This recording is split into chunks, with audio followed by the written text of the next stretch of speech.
hello, how are you all? Welcome to my channel Law Made Simple with me Vidya Reddy. Today in the series of Public International Law, let us learn and move to new topic, modes of acquisition of territory. What is acquisition of territory? We can simply say it is like a kabza. State territory is that defined portion of the surface of the globe which is subjected to the sovereignty of the state. Territory is tangible attribute of state within which state enjoys and exercises sovereignty. Territorial sovereignty may be defined as the right to exercise therein to the exclusion of any other state, the functions of the state, etc. A state's territory or territorial sovereignty extends over the designated landmass, subsoil, the water enclosed therein, the land, underwater, the sea coast to a certain limit, and the airspace over the landmass and territorial sea. The means whereby little to territory may be established is essentially an important issue in modern international law. So, from this we understand that state's territory is that the land, the soil, the water, the underwater, the sea coast to a certain limit, and also the airspace over that landmass and the territorial sea. So let us learn how territory is acquired. What are the modes? We have 5 modes of acquisition of a territory. They are occupation, prescription, conquest, cession, and accretion or avulsion. In the first mode of occupation. Occupation is the act of appropriation by a state of such territory as it not under the sovereignty of another state with the intention of acquiring sovereignty over it. Occupation gives a state original title to territory. It is the means of establishing title to territory which is terra nullius and therefore susceptible to acquisition. This, in simple words, we can say that nobody has already occupied that place. I put a kerchief on that particular piece of land or soil or any other sea part which becomes mine. So this is one mode of acquisition which we called as occupation. Terra nullius means nobody has ever occupied that and now I am the first one to occupy. Occupation is preceded by discovery. Discovery per se does not establish a good title, giving only an inchoate and not a definite title of sovereignty. An inchoate title must be completed within a reasonable period by the effective occupation of the territory in question. Effective occupation applied to the actual exercise of sovereignty. Possession and administration of the newly appropriated territory are the two essential facts that constitute an effective occupation. So, just occupying that particular area and saying that I have occupied it first and nobody has any other chance to occupy it is not only enough, but we should have a complete establishment of good title over that property, and that must be an inchoate title must be completed. So this is one mode of acquiring property which is occupation. Prescription.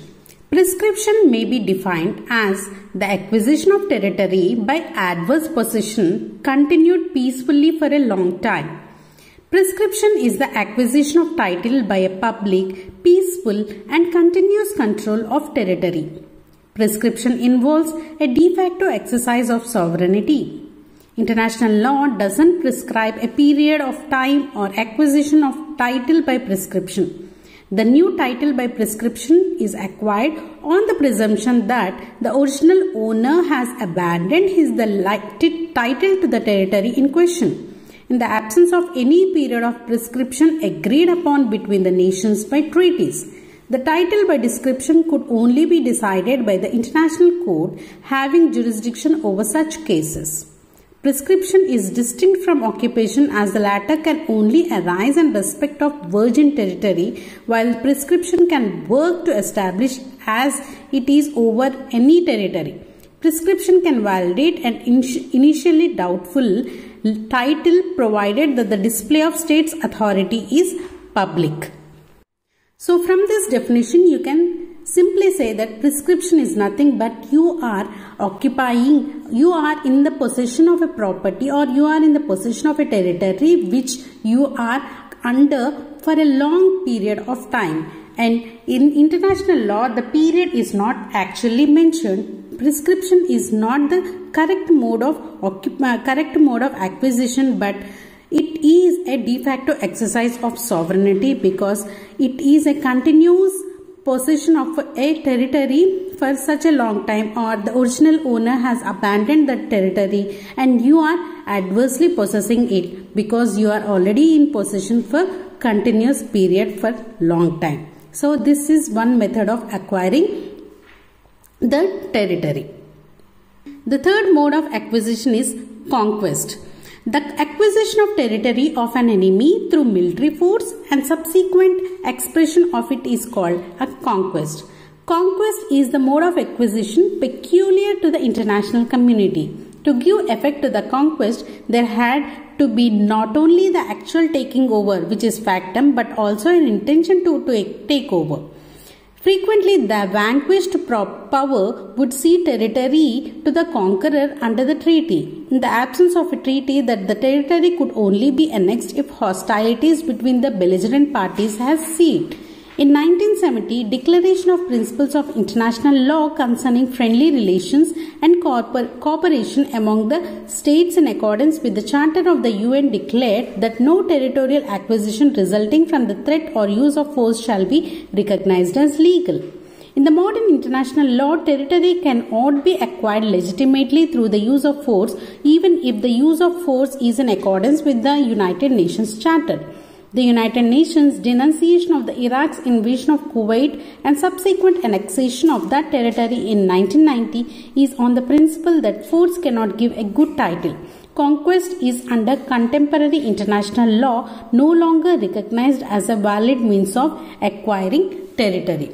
So, in this mode of acquisition, we can say that you are occupying or you are using some kind of force. In the same way we have learned in law of contract that coercion and using force is illegal or void ab initio. So in this case also conquest is using the military force or any other kind of force for acquiring that territory. This is not accepted by the international law because threat or use of force is not legal.